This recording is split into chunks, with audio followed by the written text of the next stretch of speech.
I'm joined by a very special guest. We are here on the eve of training camp for the New York Giants, and safety Logan Ryan is joining us tonight on the phone. And don't forget to tune in Wednesday at 7 p.m. as we kick off our Giants training coverage on MSG Network. Logan, friend of the show, it's been a while, brother. How you doing, man? What's going on, man? Doing great. Feeling excited, healthy, ready to go. Year 2 with the Giants for me, and thanks for having me. Now, describe a little bit of the excitement going around in the Meadowlands and everything going on with the Giants, because you guys finished strong, but now you guys have a lot of hype coming in. What's the energy like being around the guys again after being away for so long? It's always good, man. It's great. Guys live all over parts of the country and train in different parts, and we get together certain times of the year. But you got to take that break. You got to reset to go through a grueling process. We know that it's going to be the longest NFL season, regular season, with an extra week, and obviously we have bigger aspirations than just a regular season. So a lot of new pieces to our team, and everyone's just excited to be back around each other and get ready to embrace this grind. Training camp's definitely a mental and physical grind for everybody to earn your stripes and earn your spot in the team. Now, speaking of additions to the team, Adoree Jackson joins the New York Giants. Obviously, you had a little bit of hand in getting him over here to Big Blue. Talk to me about that recruitment process that you went through to get him.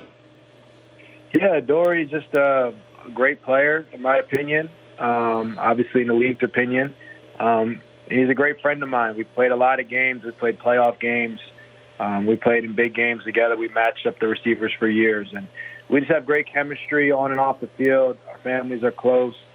He's really close to my kids. So he's just a great person to be around. And he's a great player as well. So I'm excited for him. I'm excited for his start here in the big city. And I know he's excited and ready to go. So we just got to start rolling it out, get our reps in practice and get to build some camaraderie with the new guys. And he's always got to fit in a new locker room. And I've been there before last year trying to fit in here. It's a great locker room, so I'm there to help him any step of the way, any questions he may have. Now, Logan, this is your second year with the Giants, but this is really your first true training camp, and you're coming in as a real leader of not just the secondary, but this entire defense. Talk to me about that leadership role you've kind of taken on going from last year to right now.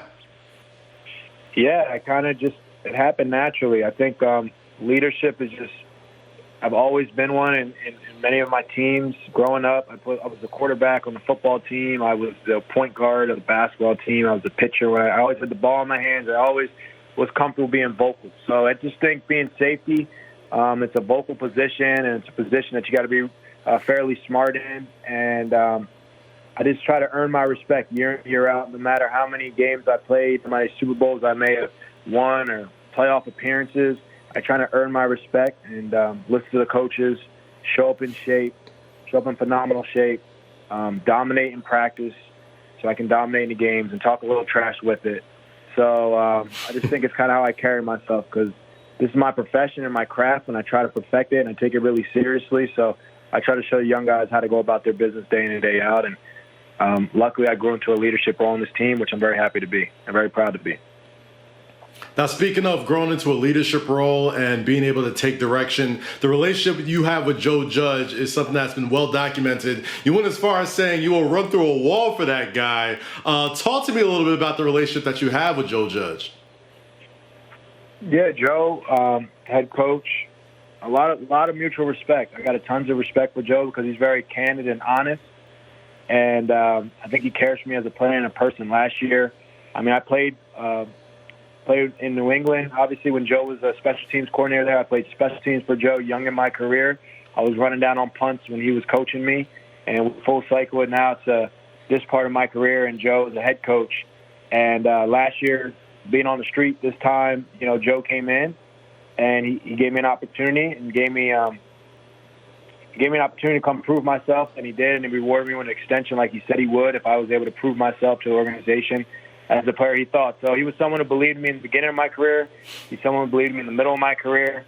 And he's someone who's very straight up and honest. And last year when I had a family emergency with my wife, going through a couple surgeries, Joe allowed me the time to handle my wife and kids in a personal situation. So I think anytime you have an employer who understands you and understands what makes you tick and treats you with respect, I think you're going to try to do your job really well for him. And that's all I need is a little bit of respect and honesty, and I'm going to go out there and be the best football player in the world for you. So that's what Joe allots me, that opportunity to lead and the respect he gives me and my family, and that's all I'm looking for. I don't think you're the only guy in Big Blue that would run through a wall for that guy. I think he commanded attention on day one. And speaking about commanding attention and respect, Daniel Jones is going into his third year. Lots of expectations, lots of things on his shoulders. I know you're one of the leaders on that team, but he's the signal caller. What are you seeing from him on day one of training camp that makes you believe he is the guy to take this team forward to where it has to be? Well, it's just what you see every single day. It's not day one of camp.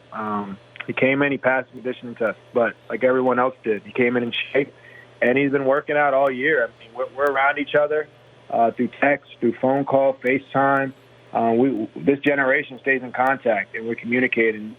Daniel's done a great job of leading the receivers and the offense throughout the spring, having throwing sessions privately where he's from in Arizona, which was documented. So he just took the role. I think it's what you do day in and day out, and I think Daniel does a great job of working hard and preparing. If you eliminate last year, don't look forward too far ahead. From day to day, he's doing everything that a quarterback should do in sense of commanding the respect of his teammates and going out there putting the work in, showing up in great shape, got great knowledge of the system. So me and Daniel try to connect often, just as two minds on the team to try to get him better with stuff I see, and he tries to get me better. So it'll be a great competition with the defense and offense this camp, but we're the same team. So the harder we can make it on them, the better looks they give us. It makes both sides. Iron sharpens iron in this case.